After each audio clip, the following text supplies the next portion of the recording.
Ова се едни од најславните одговори кои новинарите ги добија служејќи се со Законот за слободен пристап до информации. Од сите тајни, најголема е онаа која крие како се трошат народните пари.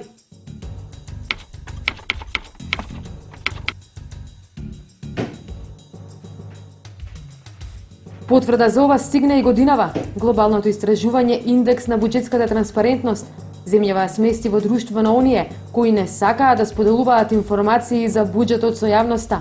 Министерството за финансии ги има буџетите само од 2008 година наваму. Предходните буџети, значи беа на старата интернет страница на Министерството за финансии, таа се ажурираше, имаше еден линк од новата страна на Министерството за финансии страната до таа страница. Меѓутоа од половина година ми се чини дека така од пред неколку месеци, таа страна веќе не постои линкот, бидејќи им било дали тешко да ажурират, не знам од кои причини, или па од потреба за нетранспарентност, јас не можам да ги навлегувам во причините, само знам дека таа страна веќе не е достапна. И се обратив писмено, значи според Законот за пристап до информации од јавен карактер, значи не може да е нешто по од јавен карактер од буџетот. И да ми ги достават буџетите за предходните години, затоа што ние како новинари сакаме да сознаеме некој тренд, например, што постоел во 2005-та, во 2004-та, еве, значи нека се само од 10 години уназад. Значи ни тоа го нема. Нити ми вратија, нити ми дадоа податоци. Прашањето за владините реклами го постави неделникот Фокус. Беа одбиени и жалбите. Комисијата за заштита на правото до слободен пристап ја потврди одлуката на владата. Информацијата за цената на рекламирање на владата заслужувала да биде тајна. Не знаеш дали да се смееш или да плачеш. Мене тоа ми делуваше скандалозно, таквиот одговор. Понатаму процедурата пред Комисијата за слободен пристап до информација од јавен карактер, листото прашање, беше како Монти Пајтон, искрено речено, бидејќи нели само еден член имал безбедносен сертификат и тој проверил и ето така тоа е класифицирана информација. Костова единствената новинарка која борбата за слободен пристап ја водела до крај. Барала информација со колку имот располагаат партиите ВМРО, ДПМНЕ и СДСМ. Била одбиена, се жалела, а потоа комисијата поднела тужба до управниот суд. И комисијата го задолжи државниот ревизор да ми ги достави тие податоци. Но државниот ревизор покрена постапка пред управниот суд.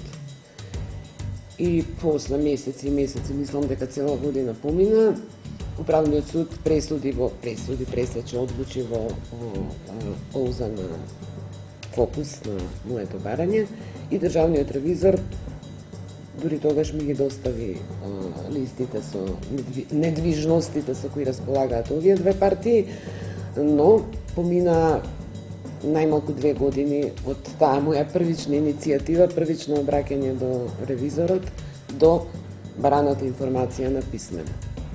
Но според истражувањето на Фондацијата Институт Отворено општество, новинарите многу малку го користат ова право. Лидери се невладините организации.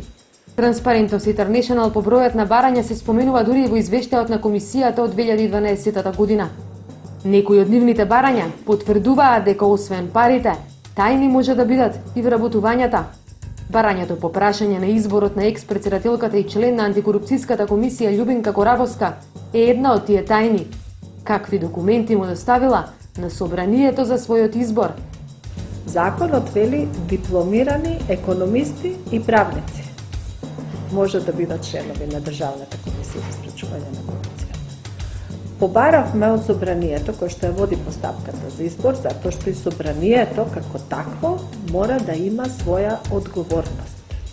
Тие не можат да се однесуваат неодговорно и самите да ги кршат законите на оваа држава. Побаравме да ни достават информација на основа на кои документи и да ни ги достават сите документи, кои што господјата Коравоска ги доставила по собранието при поднесување на пријавата по конкурсот за членови на Државната комисија. Од собранието добивме одговор дека таа ги доставила потребните документи, но првенствено се повикуваат на тоа дека собранието донело одлука дека таа се избира. Собранието може би донело одлука, но таа е незаконита одлука, а тие не ни ги доставија документите кои што ги приложила господјата Коравоска. Се жалевме до комисијата за која што треба да обезбеди пристап до информации од јавен карактер. И да, ја уважија жалбата и добивме решение, односно Собранието на Република Македонија доби решение со кое што нашата жалба се уважува и на основа на кое тие ќе мора да ни ги достават овие документи. Дури половина од граѓаните кои поставиле прашања од институциите не го добиле својот одговор, а повеќе од половина не ни чуле дека постои закон кој им го дава тоа право. Но воедно се согласиле 90% од граѓаните. Информациите од сферата на животната средина мора да бидат јавни. А што покажува праксата? Од искуството што го имам не е за фалење. Последниот пат кога побарав документ од Министерството за животна средина, побарав еколошки елаборат, кој што по секоја логика треба да е за една инвестиција, кој што по секоја логика треба да е јавен документ. Ми беше одговорено дека не може да ми го дадат бидејќи има некакви доверливи информации во тоа. Новинарот допрва ја почнува својата битка за остварување на правото. Но што е со довербата? Мислам дека навистина е глупо човек да губи време и да ги тера тие процедури, при што ќе поминат месеци, а нема да добијате ништо. Мислам дека дури лично сметам дека ќе се заштедат и пари доколку не постои таа информација. Мислам, вака одам во крајност, бидејќи во овој период ние не видовме некакви ефекти од тоа. Законот наложи формирање на комисија која ќе се грижи за остварување на ова право. Ако се погледне извештајот на комисијата, тие по повеќе од 7 години не успеваа да обезбедат доволен број средства за својата работа. Во ерата на масовно полнење на администрацијата, се чини дека никому не му е гајле за правото на јавноста да знае. Од 44 предвидени работни места, пополнети се само 14. Средствата за работа на комисијата се обезбедуваат единствено од буџетот на Република Македонија. Истите, во текот на извештајната 2012 година, ни оддалеку не беа доволни за извршување на законските надлежности на комисијата.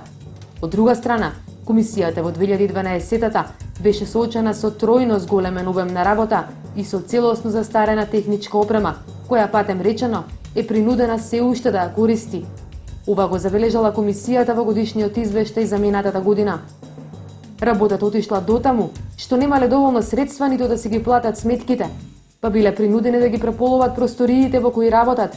Не помогнало ниту тоа, па комисијата ќе забележи дека и покрај тоа што со години наназад барале од владата да им обезбеди повеќе средства за комуналии, никој немал слух за нивните проблеми.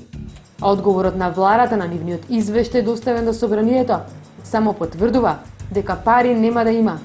Или дека за правото на граѓаните да знаат, никој не води особена грижа, а молкот на администрацијата по барањата паќа сериозни корени.